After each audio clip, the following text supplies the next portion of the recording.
Zimbabwe, land of majestic landscapes, vibrant culture, and, let's be honest, some seriously bumpy economics. The latest chapter in this saga? The introduction of the ZiG, a gold-backed currency meant to bring stability and prosperity. Think of it like Zimbabwe's get-out-of-economic jail-free card, but is it a golden ticket or just fool's gold? Look, I'm no economist, but even I know that launching a new currency is like trying to herd cats. It's messy, unpredictable, and there's a good chance you'll end up with a few scratches. And in Zimbabwe's case, folks are already a little hesitant to play with the economic kitty litter. See, Zimbabweans have been down this road before. Remember the hyperinflation of the 2000s, when a loaf of bread cost a wheelbarrow full of cash? Yeah, that wasn't exactly a picnic. It's like trying to pay for your groceries with monopoly money. Except the stakes are way, way higher. So you can't blame people for being a little skeptical. It's like that friend who keeps saying, "Trust me, this time my business idea is going to be huge." After the last three flopped spectacularly, the scars of past economic turmoil run deep. Trust, once broken, is harder to rebuild than a Lego set after your dog uses it as a chew toy. The hyperinflation of the 2000s left deep scars. People lost their savings, their trust in the system was shattered. Rebuilding that trust is a monumental task. And then there's the little matter of the US dollar. It's been the go-to currency in Zimbabwe for years. People trust it. Businesses use it.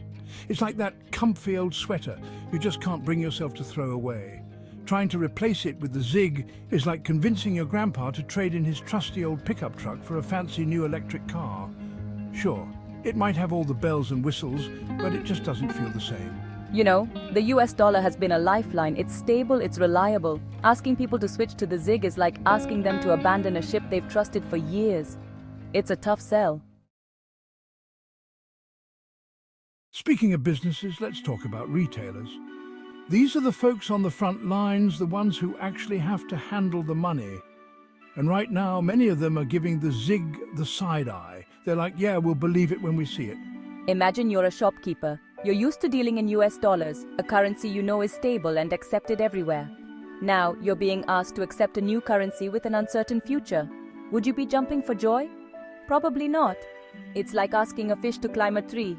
It's just not in their nature. Section 5, a roller coaster ride, the ZiG's unpredictable value. And then there's the whole issue of the ZiG's value. It's been about as stable as a unicycle on a tightrope. One day it's up, the next day it's down. It's enough to give anyone whiplash.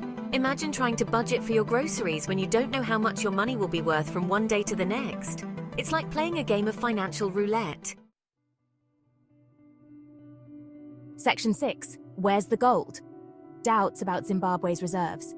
And here's the kicker. The ZiG is supposed to be backed by gold, but there are whispers, rumors, and outright questions about whether Zimbabwe actually has enough gold to back all those shiny new ZiG banknotes. It's like that friend who throws a lavish party but then forgets their wallet when the bill comes. Section 7, glitches in the matrix, ZiG's rocky rollout. And if the shaky foundations weren't enough, the actual rollout of the ZiG has been, well, let's just say it's been interesting.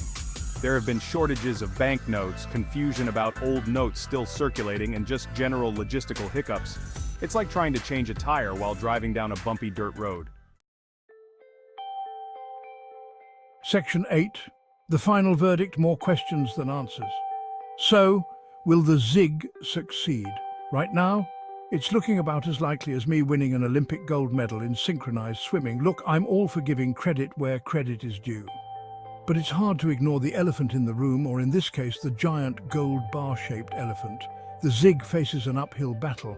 Until those fundamental issues of trust, stability, and transparency are addressed, it's hard to see it becoming Zimbabwe's golden ticket to economic success. For now, it seems like it might be more fool's gold.